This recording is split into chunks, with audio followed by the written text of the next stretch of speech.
بسم الله الرحمن الرحيم. الحمد لله والصلاة والسلام على سيدنا محمد وعلى آله وأصحابه أجمعين. الحمد لله والصلاة والسلام على سيدنا محمد وعلى آله وأصحابه أجمعين. أما بعد فأعوذ بالله من الشيطان الرجيم. بسم الله الرحمن الرحيم. إن الذين قالوا ربنا الله ثم استقاموا تتنزل عليهم الملائكة ألا تخافوا ولا تحزنوا وأبشروا بالجنة التي كنتم توعدون. صدق الله العظيم. اللهم صل على سيدنا محمد النبي الأمي وعلى آله وأصحابه وسلم. اللهم صل على سيدنا محمد النبي الأمي وعلى آله وأصحابه وسلم. میرے معزز مسلمان بزرگوں، عزیز بھائیوں، انسان ایک سفر میں ہے. اماں کے پیٹ میں آیا، پھر دنیا کے پیٹ میں ہے، پھر ایک منزل آنی ہے اور اس منزل سے واسطہ سب کا پڑنا ہے. اور وہ گھڑی ہے، وہ گھڑی موت کی. بڑے آدمی تھے حکیم جالینوس. جب مرنے لگے تو ان کے پاس کچھ لوگ بیٹھے تھے، تو انہوں نے 2 گولیاں پاس بیٹھنے والے کو دی اور کچھ سے کہا کہ جب میں مر جاؤں تو ایک کو وہاں رکھنا جہاں لوہا بنایا جاتا ہے، اور دوسرے کو کسی برتن میں پانی لے کر اس میں رکھ دینا. کرنے والوں نے ایسے ہی کیا تو وہ لوہا پگھل گیا اور وہ پانی پتھر کی طرح جم گیا. جانے والے نے انہیں نصیحت کی ہے کہ میں لوہے کو تو پگھلا سکتا ہوں، پانی کو جمع اور پتھر بنا سکتا ہوں، لیکن موت سے بچنے کا کوئی نسخہ میرے پاس نہیں ہے. یہ موت کی منزل اور یہ گھڑی تو سب پہ آنی ہے. اور یہ بھی ایک سچ ہے، سواء محیاہم ومماتہم ساء ما یحکمون. جینا مرنا سب کا ایک جیسے نہیں ہوگا بھائی. یہ بھی قرآن کی طرف سے پیغام ملا ہے کہ سب کا مرنا ایک جیسے نہیں ہوتا.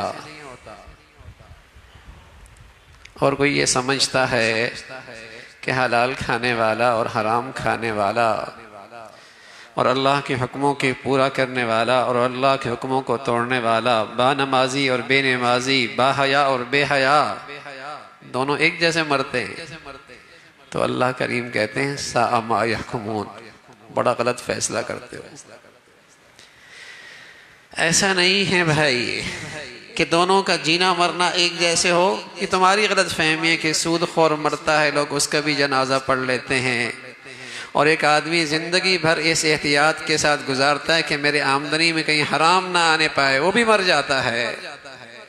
دونوں کا مرنا ایک جیسے ہوگا. افنجعل المسلمین کالمجرمین ما لکم کیف تحکمون. فرما بردار اور نافرمان کے ساتھ ہمارا سلوک ایک جیسے ہوگا؟ ایسا نہیں ہے. تو وہ گھاٹی بھی سب کے لیے ہے، موت کی گھاٹی، موت کی منزل ہے، اس سے گزرنا سب نے ہے بھائی. ہارون بیٹھا تھا، اس کا ایک بے تکلف دوست بہلول پاس بیٹھا ہوا. بے تکلفی بھی بہت تھی. تو ہارون بہلول کو اپنی چھڑی دیتا جس سے سواری ہانکی جاتی، اور کہتا ہے کوئی تجھ سے بھی کم عقل ہونا، یہ اسے دے دینا. محبت میں، پیار میں، بے تکلفے میں کہہ دیا عقل سے تو ہی پیدل ہے. دن گزرتے چلے گئے. ایک گھڑی ایسی بھی آئی کہ ہارون ایسا بیمار ہوا کہ شاہی اطباء بھی علاج سے عاجز ہو گئے، ہاتھ اٹھا دیے. اب ہارون آج گیا کل گیا، زندگی کے آخری سانس لے رہے ہیں. بہلول آتے ہیں، کہتے ہیں ہارون کہاں کی روانگی ہے اور واپسی کب ہے؟ کہاں ہارون، بہلول، اس سفر سے کون واپس آیا کرتا؟ کہ اچھا یہ بتائیے کہ ساتھ سفر میں، اس سفر میں، راستے میں تحفظ کی خاطر کہاں سیکورٹی لگائی، اور راحت و آرام کا کیا انتظام کیا ہے؟ سفر کا توشہ، سفر کی منزلیں کہاں وہاں راحت اور آرام کے کیا صورتحال ہے؟ تو بہلول سے کہنے لگا، ہارون، اس سفر میں کہاں سیکورٹی لگتی ہے اور کہاں راحت و آرام کا توشے کا انتظام ہوتا ہے؟ اس سے واپسی بھی کوئی نہیں۔ تو بہلول وہ چھڑی رکھے ہوئے تھے، وہ ہارون کو واپس کر دی اور زبان حال سے نصیحت کر دی، زبان حال سے نصیحت کر دی۔ چھوٹے موٹے اسفار کی تو بڑا انتظام ہوتا تھا، کہیں تکلیف نہ پہنچے، کہیں آرام میں خلل نہ آئے، تحفظ کا بڑا انتظام ہوتا ہے، اور کہاں اسٹے کرنا ہے، کہاں منزل ہونی ہے، پہلے سے جائزہ لے لیا جاتا ہے۔ اتنا بڑا سفر درپیش ہے، کچھ اس کا بھی انتظام ہوا کہ اس سفر میں کہیں ایسا نہ ہو کہ یہ سفر تکالیف سے بھرا ہوا نہ ہو، تکلیف کے کانٹے کہیں اس راستے میں نہ آ جائیں، کہیں اس کا بھی انتظام کیا۔ بہلول نے جب یہ دیکھا لاٹھی واپس آئی تو آنکھوں سے آنسو بھر لائے، کہنے لگے، ہاں بہلول، ہم دوسروں کو کم عقل سمجھتے رہے، نکلے تو ہم خود ہی، اتنا بڑا سفر درپیش ہے، ساتھی ساتھ میں سفر کا توشہ کوئی نہیں ہے، اس سفر کا توشہ، اس کا انتظام کوئی نہیں ہوا۔ تو میرے عزیزو، اس منزل سے گزرنا سب نے ہے، یہ گھاٹی سب کے سفر میں آنے والی ہے، جانا ہے نا، اس سفر پہ روانہ ہونا ہے، اور میرے اور آپ کے گھروں سے کتنے لوگ اس سفر پہ روانہ ہو چکے۔ تو اللہ کی طرف سے ایک پیغام ہے، بھائی اس سفر کا بھی کچھ انتظام کر لو۔ ان الذين قالوا ربنا الله ثم استقاموا تتنزل عليهم الملائكة الا تخافوا ولا تحزنوا، کچھ خوش نصیب ہوتے ہیں اور ان کے پاس اس سفر کا توشہ ہوتا ہے، کچھ خوش نصیب ہوتے ہیں جن کے پاس اس سفر کا توشہ ہوتا ہے، پھر اللہ کی طرف سے فرشتے ان کے معاون اور مددگار بن کے اترتے ہیں۔ اللہ تخافوا ولا تحزنوا۔ اب قتادہ فرمانے لگے، یہ فرشتے 3 موقعوں پہ ساتھ آتے ہیں، ویسے تو ہر ایمان والے پر اللہ کے فرشتے آتے ہیں اور اس کے ثمرات اور برکات ہم اپنے اعمال میں دیکھتے ہیں، لیکن ان 3 گھڑیوں میں فرشتے آئیں گے اور یہ اس کی آواز بھی سنے گا اور وہ کہیں گے، اللہ تخافوا ولا تحزنوا وابشروا بالجنہ۔ جو پیچھے ہو رہا ہے اور جو پیچھے چھوڑ کے جا رہے ہو اس پہ رنج نہ کرو، اور جو آگے اس سفر میں گھاٹیاں آنے والی ہیں خوف نہ کھاؤ، آگے کا خوف کوئی نہیں، پیچھے کا رنج کوئی نہیں، یہ اللہ کے فرشتے آ کر اس کا حوصلہ بڑھائیں گے، تسلی دیں گے، اور یہ 3 موقع ہوں گے۔ ایک اس موقع پہ جب روح نکل رہی ہوگی، سب بے بس ہوتے ہیں نا میاں، دولت ہے، کوٹھی ہے، تعلقات ہے، عہدہ ہے، منصب ہے کوئی سانس کو مؤخر کر دینے والا، روح کو روک دینے والا، کیسی بے بسی ہوتی ہے۔ اس موقع پہ یہ اللہ کے فرشتے اس کے ساتھ ہوں اور اسے تسلی دے رہے ہوں گے، خوشخبری دے رہے ہوں گے، اللہ تخافوا، اور کہیں گے نحن اولیاؤکم فی الحیات الدنیا وفی الآخرہ۔ کیوں گھبراتے ہو، رنج نہ کرو، ہم ساتھ ہیں نا، ہم ساتھ ہیں، ہم تمہارے ساتھ ہیں۔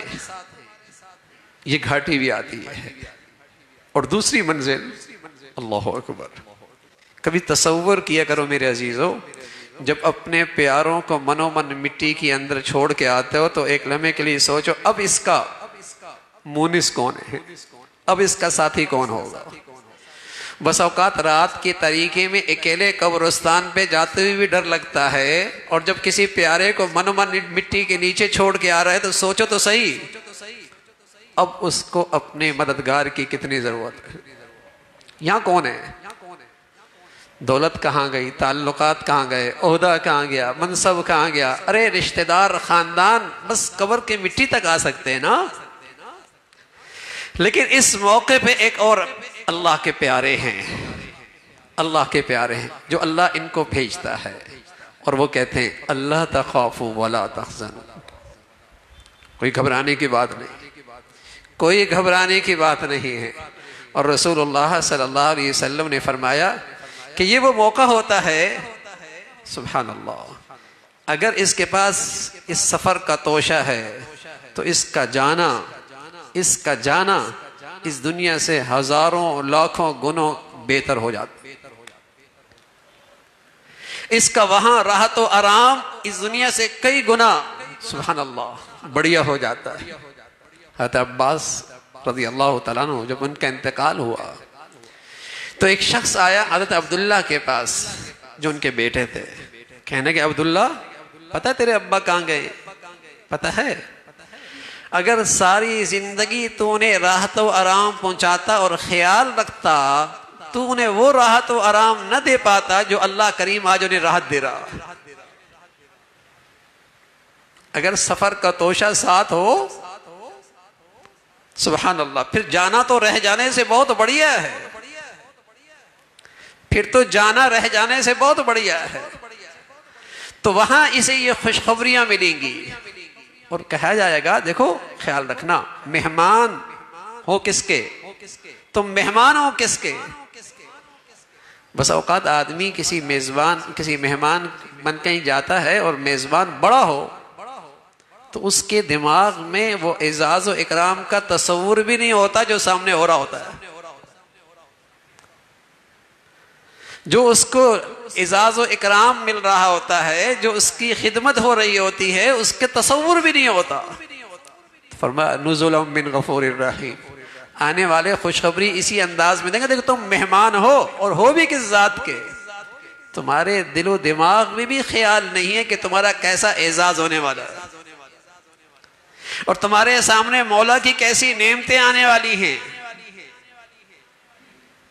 اس موقع پہ بھی فرشتے آتے ہیں، اور پھر جب قبر سے اٹھتا، یہ تینوں مرحلے ایسے ہوتے ہیں کہ جہاں کوئی نہیں ہے ساتھ، لیکن جس کے پاس اس زندگی میں سفر کا توشہ ہے، اور وہ کیا ہے؟ ان الذین قالوا ربنا اللہ ثم استقاموا، یہ ہے توشہ، یہ ہے کمائی، یہ ہے وہ سرمایہ جو موت کے گھڑی میں اس کے لیے تسلی بن کے سامنے آئے گا، حوصلہ بن کے سامنے آئے گا، خوشخبریاں بن کے سامنے آئے گا۔ کیا ہے؟ ان الذین قالوا ربنا اللہ، وہ لوگ ہیں جنہوں نے کہا اللہ تعالی ہی ہمارا رب ہے، رب، اور پھر اس پہ اس ایمان پر جم گئے، پھر اس ایمان پر ڈٹ گئے۔ رب کہا کہ اللہ تعالی ہی ہمارا رب ہے، اس لیے کہ اس مادیت کے دور میں جتنے فتنے آ رہے ہیں وہ سب اسی عقیدے پہ حملہ آور ہے۔ اس مادیت کے دور میں جتنے فتنے آ رہے ہیں وہ رب کی ربوبیت کے عقیدے پر حملہ آور ہیں۔ اب دجال آئے گا اور وہ ان تمام فتنوں کا سب سے بڑا سرکردہ ہوگا، وہ بھی کہے گا ربنا، میں رب ہوں۔ اور آج جتنی مادیت کی شکل میں دجالی فضا بنائی جا رہی ہے، یہی تو ہے تمہارا اقتصاد کا کیا ہوگا، تمہاری معیشت کا کیا ہوگا، تمہاری زندگی کیسے گزرے گی۔ رب کہتی اسے ہیں جو پالتا ہے، جو تربیت کرتا ہے، جو پرورش کرتا ہے۔ فرمایا اس سفر کا توشہ یہ ہے کہ اللہ تعالیٰ کو اپنا رب مان لو، اس لیے کہ جتنے فتنے آ رہے ہیں اس وقت وہ معاش کے سواری پہ سوار ہو کے آ رہے ہیں، وہ معاش اور اقتصادیات کے سواری پہ سوار ہو کے آ رہے ہیں۔ یہی عقیدہ تو ہے جو آدمی کی دینی زندگی کا تحفظ کرتی ہے کہ میرا رب تو اللہ ہے، پالے گا وہ۔ میں اس اقتصاد اور معاش کی خاطر سارے خطرے برداشت کر سکتا ہوں، لیکن میں نے اپنا ایمان تو نہیں بیچ سکتا، میں اپنا دین اور غیرت تو نہیں بیچ سکتا، میں اپنی شرم و حیا تو نہیں بیچ سکتا، میں اپنی بیٹیوں کی عزت عفت پاک دامنی کا سودا تو نہیں کر سکتا، پالتا تو اللہ ہے۔ ربنا رب السماوات والارض، کون پالتا ہے؟ جو زمین و آسمان کی مخلوق کو پالتا ہے وہ ہمیں بھی پالتا ہے۔ پرندے گھونسلوں سے اڑتے ہیں اور شام کو پیٹ بھر کے آ جاتے ہیں، پہاڑوں کی چٹانوں میں کیڑا رہتا ہے اور زندگی کی ضروریات اس کی بھی پوری ہو جاتی ہے، اور سمندر کی تہہ میں مچھلیاں رہتی ہیں، ضرورت ان کی بھی پوری ہو جاتی ہے۔ ربنا رب السماوات والارض، میرا معاش کا مسئلہ تو وہ حل کرتا ہے جو میرا پالنے والا ہے۔ ان الذین قالوا ربنا اللہ، یہ انسان کیوں سود خور بنتا ہے، کیوں حرام کے پیچھے بھاگتا ہے، کیوں ناجائز کماتا ہے، کیوں لوٹ مار کرتا ہے؟ رب کی ربوبیت پہ عقیدہ نہیں ہے کہ پالتا وہ ہے۔ ان الذین قالوا ربنا اللہ ثم استقاموا، جن کا یہ عقیدہ ہے کہ میرا رب مولا کریم مولا وہ میرا رب ہے، اور پھر اس پر ڈٹ گئے، پھر اللہ کے حکموں کی تعمیل میں استقامت کا مظاہرہ کیا۔ کچھ ہو جائے، ظاہر ہے حالات بھی آئیں گے، آزمائش بھی آئے گی، معاش میں کمی بھی آ سکتی ہے، معاملہ اوپر نیچے بھی ہو سکتا ہے، اسٹیٹس میں فرق بھی آ سکتا ہے، لیکن میرے عقیدے میں فرق نہ آئے، پالتا وہ ہے۔ اور چونکہ وہ پالتا ہے اور رب ہے، اور رب کا میں نے آتے ہیں زیر تربیت، یہ اس کی زیر تربیت ہے، اور تربیت میں کبھی کچھ ملتا ہے، کبھی روک بھی لیا جاتا ہے۔ تربیت جو ہو رہی ہے، کبھی صبر کے ذریعے تربیت ہوتی ہے، کبھی شکر کے ذریعے تربیت ہوتی ہے، کبھی دے کر ہوتی ہے، کبھی روک کے ہوتی ہے۔ یہ اس ذات سے اپنا تعلق نہیں توڑتا، وہ میرا رب ہے، میں اس کے زیر تربیت ہوں، میری پرورش میرا پالنے والا وہ ہے۔ الستو بربکم، ارے کون پالتا ہے؟ تم اماں کے پیٹ میں تھے، پیٹ کے اندر تھے، رحم میں تھے، پھر جھلی میں تھے، بتائیے خوراک کون پہنچاتا ہے؟ اور ابھی تم ناتواں سے ہو اور دنیا میں آ گئے، تمہاری ماں کی چھاتی میں تمہاری غذا کس نے رکھ دی؟ ربنا رب السماوات والارض۔ یہی تو اس زندگی کا سب سے بڑا توشہ ہے بھائی، اسے لے کے چلو، اسے سنبھالو، اس عقیدے کی سلامتی کی فکر کرو، اور اس عقیدے کے مطابق زندگی ہماری آ جائے۔ یہی اس گھاٹی میں کام آتی ہے، موت کی گھڑی میں کام آتی ہے، قبر کی منزل پہ کام آتی ہے۔ سواء محیاہم و مماتہم، دیکھو جینا مرنا سب کا ایک جیسے نہیں ہوگا، سب کا جینا مرنا یکساں نہیں ہوگا۔ ہاں، جو یہ توشہ لے کے جائے گا اس موقع پہ اللہ کے فرشتے، اس کے مددگار، حوصلہ دینے والے اور اسے خوشخبریاں دینے والے، رنج کرنے کی ضرورت نہیں، غم کھانے کی ضرورت نہیں، آگے گھاٹیوں میں خوف کوئی نہیں۔ اللہ کا تو آج مہمان ہے اور مولا کریم تیرا میزبان ہے۔ اللہ ہمیں جینا بھی ایسا نصیب فرما دے، مرنا بھی ایسا نصیب فرمائے۔ وآخر دعوانا الحمدللہ رب العالمین۔